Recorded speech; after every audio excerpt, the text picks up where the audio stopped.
लामान दानायनो बायदि नुबाय सानैसोखो सब एबसुखौसो आसि थुयो सब एबसुखौसो आसि थुयो साहित्य सभानि होन आबसुनि होन माखासे लिडारगिरिफोरा बिसोरनि सिङाव थानानै जोंखौ मोजां मोनसेया जाहैबाय मा डाइरेक्टरेटखौ जों मोनबाय लोगोसे बे एसेम्ब्लियावनो बुंबाय जोंनि एरियानि कलेजफोरखौ निट बेस माने गासैखौबो प्रभिन्सियेलाइज खालामजोबसिगोन एरनेसिप प्रमद बर' सार बे बिथाङा दिनैहाय जोंखौ माने फोरोंगिरिखौ लानानै मोनसे राजनिति गेलेगासिनो दं आरो सानथामनि सानब्रैनि एसेम्ब्लि जादोंमोन बे बर'नि हिस्ट्रियाव बिराद गाज्रियै लिरनाय थासिगोन सब एबसुखौसो आसि थुयो सब एबसुखौसो आसि थुयो गामि दानखानाय सोनायखौ आं दिनैबो बुङा गाबोनबो बुङा जेब्लासिम जाया अब्लासिम बुङा माने बेवहाय जोंहा मोनसे बिराद गिदिर थांखि दङ सोरबा मिनिस्टारनि फिसाजानो जाथों सोरबा गेदेरमा दैदेनगिरिनि फिसाजानो जाथों एनि नन ट्राइबेल बिसोरनो हाखौ होनो हाया आरोखि प्रमद बर'आ हागोन हाया जाय बर' हिन्जावफ्रा गुबुन हौवा लानानै हानि बेफार जाय गुबुन हारिया मोनसे पुलिसि खालायदों बर' हिन्जाव लाफ्लाबाय हा बायबाय हाखौ हिन्जावनि नामाव नामजारि खालायबाय माखासे समनि उनाव हाखौ फानलायबाय बायलायबाय बेबायदि माखासे बेफार फालांगि बर' हिन्जावफोरखौ लानानै नाथाय अरुणाचलनि दफ्लाफ्रा मोनसे थांखि लादों गुबुन अरुणाचलनि थागिबिनि अनगा हाबा जायोबा बेहा हा नामजारि आरो हा बायनो थाखाय हा मोननो थाखाय सोरबा मिनिस्टारनि फिसाजानो जाथों सोरबा गेदेरमा दैदेनगिरिनि फिसाजानो जाथों रावबो गावनि अरुणाचलनि थागिबिनि अनगा गुबुन हौवा लायोबा हा मोननो बा हा नामजारि खालायनो राइट गैया बर'फ्रा हागोन हाया 6 शिड्युल होनोबा बे एन्टायार 6 शिड्युलानो ट्राइबेल एरिया प्रमद बर'नि सरकाराव बिटिआरआव जायहा भट आइडि दं जायहा रेशन कार्ड दं नोंथांमोना हाखौ मोनगोन आरो प्रमद बर'आ लाबोना होफैनाय बे सुक्तिखौ दिनै एनडिएफबिआ मालाबाबो लुबैयाखैमोन दिनै जोङो एनडिएफबिजों एकर्ड प्रमद बर'आ मा खहा जागोन एनडिएफबिजों एकर्ड जाबा हाग्रामाया मा खहा जागोन चन्दन ब्रह्मआ मा खहा जागोन प्रमद बर'आ मा खहा जागोन सोरबा XYZ मा खहा जागोन बे देशनि सिस्टेमा पलिटिकेल लिडारफोरनि गम भटार कार्ड रेशन कार्ड बिदि देखायनानै बिटिसि गभर्नमेन्टआ बेखौ पार्मानेन्ट रेसिडेन्ट होननानै बेखौ माने लेन्ड होनायनि बिसोरो प्रप'जाल खालामदों आरोखि दानि थांखियाव बिदि बुला बुलिखौ सोलिया बन लायनायफोरखौ गैयासो मावना जायो हाग्रायाव सासे सिट जानानै बै दंफां दानग्रा जायफोर फंबाय बिनानाव गोरिब गुन्द्रा हावरिया खावरिया मावरिया बिसोरनो मानो माबा मोनसे लामा होआखै साख्रि हो बेफार फालांगि खालामना जानो फैसा हो गावहा न' बाङा लुना लानो हानायखाय कौटि कौटि थाखा खामायनायखाय बयहाबो उदैया बुंबाय होननानै सानबाय बियो बै कृष्ण दामोदर बिप्रनि सल' बायदि जानानै दोनखावना होनाय लोगो लोगो बयहाबो उदै बुंहैनाय बायदि बेथ' नङा ना रायजोफोर दा दिनै बिथाङा आंखौ रायनो हानाय आंहा सिखाव बेबायदि सिखाव दाखाय दालालि खालामनायनि खुनु गोनांथि गैया रायजोफोर सिगाङावथ' बुंनाय खोथा दंमोन गोरिबखौ जों अनसायगोन बिनि उनावहाय जों गोनांखौ अनसायगोन दिनै बे गोरिबनि अनसायनाया बहा थांखो आरो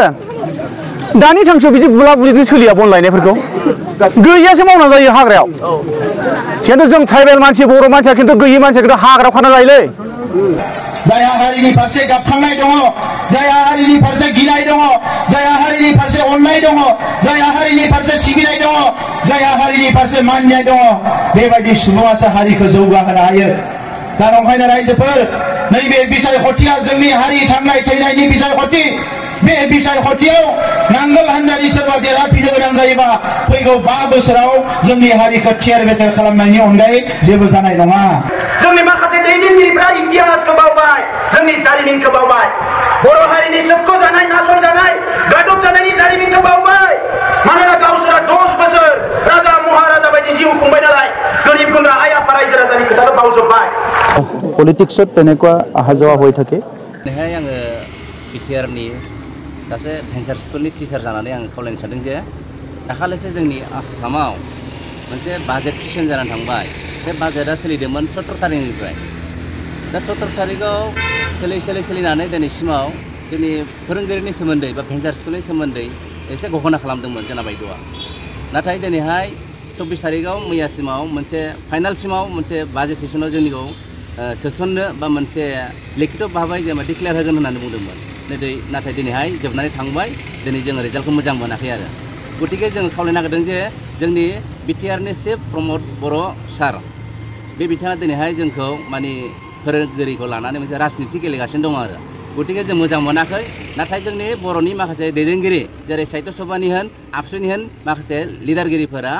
बिसोरनि सिङाव थानानै जोंखौ बा फोरोंगिरिफोरखौ माखासे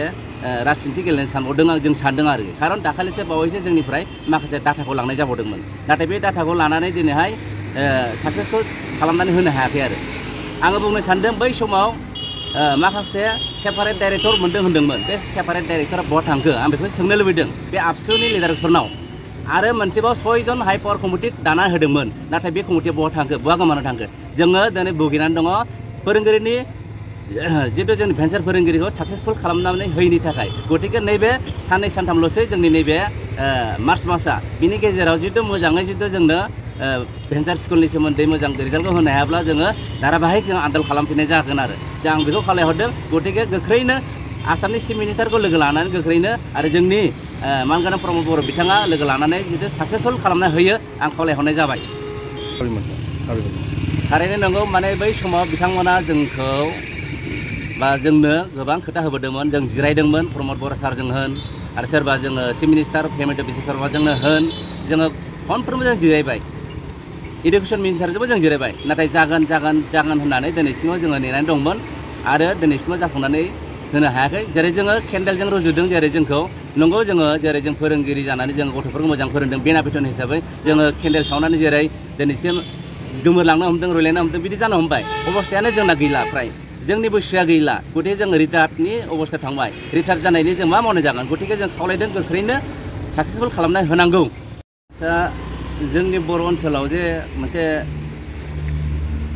गोबां जेंना जाना थांबाय जोङो आन्दोलन खालामदोंमोन एनडिपि नेतृत्व हिसाबै आबसु हिसाबै नाथाय 6.2 दफा हिसाबै जोंहा मोनसे दफा मोनबोदोंमोन जोंहा बिटिआर मोनबोदोंमोन बिसोर मा गिदिर एकर्ड बाहाय मोनसे दफा मोनबोदोंमोन 6.2 दफा बे जाबाय फोरोंगिरिफोरनि जेंनाखौ बोस्रांनाय भेन्सार स्कुल माखासे दङ कलेज लेभेल दङ नाथाय दिनैहाय जाफुङाखै बे दफायानो जाबाय 6.2 दफा बे दफाखौ जाफुंनो थाखायनो दिनैहाय जोङो गोबां बर' हारिफ्रा थैनो थांबाय नाथाय दिनैहाय जोंनि फरायसालिया जाफुंनो थाङाखै गतिके आं खावलायदों 6.2 दफाया गोख्रै जाफुंनांगौ आरो जोंनि फोरोंगिरिनि जितु जेंना जोंनि भेन्सार स्कुलनि जितु जेंना बेखौ गोख्रैनो साक्सेसफुल खालामना होनांगौ आरो बेखौ इमप्लिमेन्ट खालामना होनांगौ होननानै आङो प्रमद बर' सारखौ खावलायहरनाय जायो सब एबसुखौसो आसि थुयो आं क्रिटिसाइज खालामाखै दिनै सेपारेट डाइरेक्टरेट जाफैबाय 5 बोसोर सिगाङाव हपलेस जाबायमोन जोंहा हपआनो गैलामोन सेपारेट डाइरेक्टरेट जागोन आं बै समावनो सानदोंमोन न बेथ' जेबो गिदिर जिनिस नङा जाथारनांगोन बेयो दिनै जाफैबाय आरो आं बेखौनो बुंनो नागिरो नांगौबा राजखान्थि गारगोन किन्तु हारिनि जिनिसखौ खुनु ओरै ओरै जानायखौ आंबो सयज' खालामनाय नङा राजखान्थिया गिदिर जिनिस नङा पावारा गिदिर जिनिस नङा उइदाउट पावार जुदि जोङो मोनसे एग्रिमेन्ट खालामनानै एसेबां इउनिभार्सिटि लाबोनो हाबायबा एसेबां एनआइटि लाबोनो हाबायबा मेडिकेल कलेज लाबोनो हाबायबा आरो कनस्टिटिउसनेल बाथ्रा रायलायबाय थादों खुनु कनस्टिटिउसनेल एमेन्डमेन्ट गैया बे कर्टआव होननानै आर्टिकेल 280 नि एमेन्डमेन्ट जागोन आर्टिकेल 280 नि एमेन्डमेन्ट बेयो बिटिसि नि समाव जायाखैमोन बिटिसिआ 6 शिड्युल बेवहाय डाइरेक्ट फान्डिं नांगौ बै समावनो सानदोंमोन किन्तु डाइरेक्ट फान्डिं मोनैनि थाखाय एखमबा कंग्रेसजों गाज्रि जायोबा हाग्रामा बिथाङा बुङो दा बिजेपिजों गाज्रि जायोबा बुङो जोंनो नांगौ बायदि फैसा हराखै होननानै जे बेवहाय 12% मानसि थायो आसामनि नैबे बिटिसिआव 32 लाख बे 12% मानसि जि थायो आसामनि बाजेटआ जेला 12,000 कोटि जायो अब्ला बेवहाय जोंनो बेसेबां हरनांगौ 1200 कोटि हरनांगौ किन्तु मोनो 400 कोटि मोनो 500 कोटि बे खोथाखौबो लिगेलि बिसोरो डिबेट खालामनो हाया मोनसे आर्गुमेन्ट खालामनो हाया मानो लाबनाय फैसाफोरखौ मोजाङै बाहायाखै इउटिलाइजेसन सार्टिफिकेट हरनो हायाखै फैसाखौ मन'जोबदों अफिसारफ्रा मिथिगो पलिटिशियानफ्रा मिथिगो ओंखायनो सिखावनि सालाया गुसुं बुंनो हायाखै बिसोरो दा बिनि थाखाय दायखौ जोंनियाव जाबसिन हरो नैबे 280 आर्टिकेल जि एमेन्डमेन्ट जानांगौ बिनि थाखाय नर्थ इस्टनि जेसेबां 6 शिड्युल दङ बिसोरखौ लानानै बोसोरब्रै सिगांनिफ्राय जों एडभकेसि खालामनानै सेमिनार गागासिनो दङ जाहाथे डाइरेक्ट फान्डिंखौ मोननो हायो बे बिराद गिदिर मोनसे एचिभमेन्ट दा दिनै रायजोखौ जुदि 10 बोसोर नेबावनो गोनां जायोबा 5 बोसोर नेबावनो गोनां जायोबा नैबे जिनिसखौ लाथ'नानै आरो एनडिपिनि मुभमेन्टआ थेर बेथेर जालांनानै जोबस्लायस्लाय एनडिपिनि मुभमेन्टखौबो जोङो जोंनि हारिनिनो मोनसे सोमावसारनाय होनानै मोनसे रिकगनिसन होनानै सन्मान होनानै अनारेबल मोनसे सलुसननि गेजेरजों लाबोनानै मान सन्माननि गेजेरजों बिखौ दिनै एकर्ड मोनसे खालामनायाव मा एसेबां एलार्जि जादों हाग्रायाव थानाय सानैसोआ दाउ अमा बायदि होसो होसो गावथार जानांगौमोन आरो दिनै बिसोर न'आव फैनायखौ मोजां मोनाखै बिसोरो अपारेशनाथ' सोलिगासिनो दङमोन एट एनि मोमेन्ट अपारेशना आरो मोनसे सिरियास महर लागोमोन गाबोन सेंग्राफोरखौ गावथारजोबगोमोन बिनि उनाव मा जागोन दा जिनिस मोनसेखौ बिसोरो गुबुन लाइनथि नायाखै बिसोरो आरो मोनसेया जाहैबाय मा मोनसे ससाइटिया जुदि बिराद गोबाव मोनसे बेबायदि अबस्थायाव थायोबा माने आनसार्टेनिटि गाबोन मा जागोन समफोर मा जागोन ससाइटियाव मोनसे बिराद गिदिर भेकाम फैयो आरो बेखौनो साननानै बिएससि एकर्डखौ खालामदोंमोन साननैसो लाथ'नानै जिरायनानै दावगालायगोन बिनि उनाव दावगालायबाय बिटिसि एकर्ड मोनबाय बिटिसि एकर्डनिफ्राय आरो साननैसो जिरायलायबाय 2010आव जों जागायबाय 2010निफ्राय 20आव मोनसे एकर्ड जाबाय नेक्स्ट जोंहा मा दङ ओंखायनो आं बुंदों जे बे ब्लेक चेप्टार नैबे जि एसेम्ब्लिया जोंनि थाखाय मोनसे ब्लेक चेप्टार नैबे मोनसेया खिन्थु मोजां मोनसेया जाहैबाय मा डाइरेक्टरेटखौ जों मोनबाय लोगोसे बे एसेम्ब्लियावनो बुंबाय जोंनि एरियानि कलेजफोरखौ निड बेस माने गासैखौबो प्रभिन्सियेलाइज खालामजोबसिगोन आरो बिखौनो थांनाय नैबे 10 बोसोराव जोंनि मास्टारफ्रा प्रफेसारफ्रा फाइल लायै लायै बिनि न'आव थांलाय बिनि न'आव थांलाय बिनि न'आव थांलाय दिनैनो खाम्फानि न'आव दिनैनो शिबनि न'आव मालाबा लोगो हमहोआ मालाबा लोगो हमहोयो मालाबा मोजां रायलाया मालाबा जागोन दिनै एमपिनि न'आव थाङो जाया जाया जाया जाया जाया जोंखौथ' जोंनि खाथियाव बारा फैखायामोन मानोना जोंथ' स्टुडेन्ट इउनियनसो बिसिनि खाथियाव थाङो जायफोर मावनो हाग्रा रावबो मावनो हायाखिसै आरो बिनिखायनो बेखौ एकर्डआव सोनाय जादों बे एकर्डआव सोनाय जादों एकर्डआव सोनाय लोगो लोगो दिनै जुदि बिथांमोना सिदा आखाइजों मावाबा गाबोन जों सुप्रिम कर्ट खालामनाबाबो मावहोगोन बेयाव लामा दङ बे एकर्डआव आरो बेयाव चिफ मिनिस्टारनि सिगनेचार दङ बेवहाय अफिसारफोरनि सिगनेचार दङ बे एकर्डखौ इमप्लिमेन्ट खालामथारनांगोन ओंखायनो दाख्लै हम मिनिस्टारखौ आं थांनानै बुंदों जि एकर्डखौ नोंथांमोना गावनि गोसोजों लुबैनानै खालामबाय बे एकर्डखौ इमप्लिमेन्ट खालामगोन ना खालामा होनना सोंहैदों आङो अब्ला हम मिनिस्टारा बुंदों बिफोर एसेम्ब्लि इलेक्शन जेसेबां क्लज दङ इमप्लिमेन्ट जानांगोन जों दायित्व लागोन होननानै हम मिनिस्टारा बुंदों स्वयं इन्डियानि आरो बिनि थाखाय दिनै एसेबां माने ओरै बुंनोथ' दरखार गैया मा लाब मोनगोन इखो आंखौ 1000 बार राय बेजों जुदि सोरहाबा लाब जायोबा खिन्थु आंखौ 1000 बार रायनानै नोंहा जुदि लाबानो जायाबा माने आं माने नोंहा रायनानै माथो खामानि मोननो नोङो दा नैबे जिनिसा मा जागोन टटेल हारिनि माने प्रब्लेमखौसो मालायनि सिगाङाव देखायनाय जायो दा बेखौ लासै लासै फोजोबबोनांगोन मोनसे सेप्टार थांबाय जोंहा बै बिएससिया मोनसे सेप्टारमोन दिनै भलेन्टियार फर्सआ फैदों आंनियाव बयबो ज्रावनो 800,000 दङ जोंनियाव 800 दङ बिथांमोना फैनानै बुंदों आंनि फिसालाखौ फरायनो हायाखिसै फिसाजोखौ फरायनो हायाखिसै बिटिसियाव जेबो मोनाखिसै खनसेनि थाखाय नों नायथारनांगोन होननानै माने भलेन्टियार फर्स बै 87नि आं बुंदों जोंनि सरकार फैयोबा नोंथांमोनखौ जों नायगोन आरो मोजाङैनो नायगोन गावनि आथिङाव गसंनो हानाय खालामगोन बे आंनि गेरेन्टि होनना बुंदों 800टा फेमिलिखौ नायनाया बारा गिदिर खोथा नङा हायो बेखौ नायनो गोसोबा नैबे 17 बोसोराव बिसोरखौ जों नायनो हासिगौमोन दानि बुंदों जे भेन्सार स्कुल जानानै मानसिफ्रा बिराद रिटायार जाबाय आंनियाव फैदों भेन्सार आं बुंदों जायफोर रिटायार जाबाय थांनाय 5 इयार्सआव बिसोरनोबो जों होगोन 1 लाख कोटी थाखा लास्ट 5 इयार्सआव मानोना बिसोरबो जोंनि थाखाय हारिनि थाखायनो खामानि मावदों आरो बिनि थाखाय बिराद बुरजा फैसा नाङा नङा 1 लाख थाखा जुदि होयोबा बिनो बेसेरा बेयो रिटायार जाबाय एटलिस्ट साननैसोनि थाखायबाबो हां लानानै मोजाङै माने खामानि मावनो हागोन दा नैफोरबायदि आसनिफोरखौ दा स्कुल प्रभिन्सियेलाइजेसन कमिटि दागोन कमिटियाव दुलाराय बर' फरायसा आफाद थाफागोन दा बिथांमोना रायलायगोन कमिटियाव गासैबो बे निड बेस सोदोबखौ मानो बाहायनो गोनां जादों आसामाव अलरेडि बिराद आयेन दंखायो 2017नि सिगांनि जानांगौ 2011नि सिगांनि जानांगौ बे आयेनफोरखौ नायोबा जोंनि स्कुलफ्रा मोना माबा नङा माबा क्राइटेरियाव फेल जायो सोरहाबा डाइस कड गैया सोरहाबा पास पार्सेन्टेजआ गैया माबा गैया ओंखायनो बेवहाय मोनसे सोदोब सोदों कि निड बेस आरो निड बेस माने निडआथ' नांखागोन नाखा आरो निड बेसखौ नायोबाथ' जोंनो आरो 20टा कलेज नांबावगौ जोंनो साइन्स कलेज आर्ट्स कलेज जोंनि एरियायाव स' जोङो निड बेस प्रभिन्सियेलाइजेसनखौ खनसे बारहोनायनि उनाव 6 मासनि गेजेराव एनादार जोंनि प्रजेक्टआ जागोन कि निड बेसाव जोंनो आरोबाव 20टा कलेज नांबावगौ जोंनो आरोबाव साइन्स माने डिग्री कलेज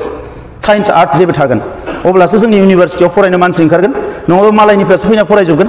दा बे मोनसे प्रपार प्लेनिंजों खालामनाय जादों आरो नैबे गामि दानखानाय सोनायखौ आं दिनैबो बुङा गाबोनबो बुङा जेब्लासिम जाया अब्लासिम बुङा माने बेवहाय जोंहा मोनसे बिराद गिदिर थांखि दङ आरो दिनै जोङो आन्दायनानै जौ लोंनानै बे सुक्तिखौ खालामाखै बिराद मेलेमखौ बोखाव सिरियासलि सिन्था खालामै सोदोब बेयाव शब्द बाक्यफोरखौ नायनानै नैबे एकर्डखौ खालामदों खुलुमबाय बयखौबो नायग्राफोरखौ आरो इउटिउबारा बेखौ लाफैनायखौ जोङो बरायो आरो साबायखर होयो दा जों बेखौनो बुंनो सानदों रायजो राजाफोरनो मा जागासिनो दङ जोंनि मोननांगौ जिनिसा बिटिसि सासनाव जोंनि हा हुनि साख्रि बाख्रिनि मोननांगौनि माबाया मा जानानै दं बेखौनो जोङो रायजोफोरनो फोरमायनो बे माबाखौ लानाय जादों दा प्रथमावनो बे हा हु एलटमेन्ट होनाय आरो सेटेलमेन्ट होनाय खौ माने STLEC-आ एप्रुभ खालामनाय आयेन मथे खालामनाय जायाखै बेखौनो जोङो बुंनो नागिरदों माने खास हा एलटमेन्ट होनाय ओमफ्राय PGR माने हा एलटमेन्ट होनाय बेवहाय बिसोरो मोननांगौलगिया मानसिफोरनि केटेगरिखौ बे साख्रि बाख्रि मोननाय बादि केटेगरियाव बिसोरो क्लासिफिकेसन खालामदों बे क्लासिफिकेसना हानि बेलायाव गैया हानि बेलायाव बिदि क्लासिफिकेसन गैया जेनेबा बे सोरबा ट्राइबेल सोरबा शिड्युल कास्ट ओमफ्राय सोरबा OBC बिदि खालामनानै बिसोरो हा एलटमेन्ट होदों बे हा एलटमेन्ट होनाया बे क्लासिफिकेसन मथे माने हानि आयेनाव गैया 6 शिड्युल होनोबा जोंना माने BTC-आ 6 शिड्युल जाबाय 6 शिड्युल होनोबा बे एन्टायार 6 शिड्युलानो ट्राइबेल एरिया बे ट्राइबेल एरियायाव बाहाय माने गभर्नमेन्ट कास्ट लेन्ड बा जेनेरेल कास्ट लेन्ड बिदि होनलायनाय गैला बे गासिबो माने ट्राइबेल एरियानि हा ओंखायनो बाहाय माने प्रोटेक्टेड क्लास होनोबा रिजार्भ होनोबा बाहाय माने खालि ट्राइबेलफोरल'सै बेखौ बिसोरो बेखौ मानिया लाबानो बिसोरो जेनेरेल माने कास्ट हाखौ जेनेरेलफोरनोबो होनो हायो बेबायदि खालामनानै बिसोरो बेबायदि क्लासिफिकेसन खालामदों मानसिफोरनि दा बेवहाय मिथिनांगौलगिया खोथा बेनो चेप्टार 10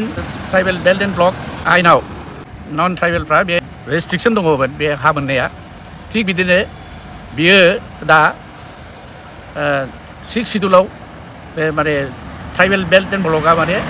ट्राइबेल एरियाया एक्सटेनसन जानानै बारायनानै दा 6 शिड्युलाबो नटिफाइड ट्राइबेल एरिया ओंखायनो बेवहाय प्रोटेक्टेड क्लास होनोबा बे दस्रा नन ट्राइबेलफ्रा बेवहाय प्रोटेक्टेड क्लास नंला बेवहाय खालि माने ट्राइबेलफ्राल' प्रोटेक्टेड क्लास बिनिखायनो बे माने प्रोटेक्टेड क्लास नङिखायनो एनि नन ट्राइबेल बिसोरनो हाखौ होनो हाया आरोखि ट्राइबेल माने ट्राइबेल नङाबा नटिफाइड ट्राइबेल एरियायाव बे कास्ट लेन्डबाबो गभर्नमेन्ट कास्ट होनोबा बियो गासिबो माने 6 शिड्युलनि हा जाजोब्बाय बियो गतिके बेखौ नन ट्राइबेलफोरनो बेखौ एलटमेन्ट बा सेटेलमेन्ट होनो हाया 6 शिड्युलनि 4.3 AB बेवहाय रेस्ट्रिक्सन होनाय दङ बे माने बे जायहा थाखानाय नन ट्राइबेलफ्रा जायहा थाखानाय बिसोरल' माने गावसोरनि बिथोराव लेन्ड ट्रेन्जेक्सन खालामनायनि राइट मोनगोन खिन्थु बिसोरबो माने गोदान हा बे माने खास हा बेखौ बिसोर एलटमेन्ट मोना बिसोरो हा थाखानायफ्रा आरो बेनिफ्राय बे हा थाखायै जायफ्रानाखि हा थाखायै बिसोरो माने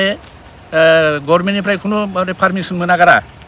ओरैनो माने अकुपेसन खालामनानै थाफैदोंबा बिसोरबो मोना अकुपेसन खालामनानै थानाया बेयो पार्मानेन्ट रेसिडेन्ट नङा बियो गतिके बियो मोना बियो माने माबा भटार कार्ड रेशन कार्ड बिदि देखायनानै BTC गभर्नमेन्टआ बेखौ पार्मानेन्ट रेसिडेन्ट होननानै बेखौ माने लेन्ड होनायनि बिसोरो प्रप'जाल खालामदों आरोखि बेखौनो बिसोरो प्रप'जाल खालामदों खिन्थु बियो एक्सुवेलि आयेन मथे बे नङा बिसोरो माने प्रोटेक्टेड क्लास नङा बिसोरो प्रोटेक्टेड क्लासबो नङा आरो पार्मानेन्ट रेसिडेन्टबो नङा आनअथराइज जायगायाव थाफैनाय एनक्ल'जार हिसाबै थाफैनायसो बिसोरो गतिके बिसोरो लेन्ड एलटमेन्ट बा सेटेलमेन्ट मोना आरोखि बे मोनैफोरखौनो दाख्लिनि बे SDLEC माने प्रप'जालाव एप्रुभ खालामजोबदों एप्रुभ खालामजोबनायखौ दा BTC-नि माबायाव टेबोलाव दङ बे माने बे इलिगेल बेखौनो बयबो दा आपत्ति खालामनांगौ जोंबो आपत्ति खालामगासिनो दङ बेखौ रायजोफ्राबो आपत्ति खालामनांगौ आरोखि आरो ओमफ्राय बेहायनो मोनसे आरो खोथा दङ स्टेट गभर्नमेन्टआ इलिगेल भाबै 2024आव गरखा होननाय मोनसे कमिउनिटिखौ बिसोरो गरखा होननाय मोनसे कमिउनिटिखौ बिसोरो प्रोटेक्टेड क्लास नटिफिकेसन होनानै प्रोटेक्टेड क्लास खालामनानै होदों बेबो इलिगेल मानो होनना बुंबा फार्स्ट अफ अल 6 शिड्युल जानायनि लगे लगे बेवहाय खुनु दस्रा कमिउनिटिया आदार देन ट्राइबेल दस्रा कमिउनिटिया प्रोटेक्टेड क्लास नंला सेकेन्डलि स्टेट गभर्नमेन्टआ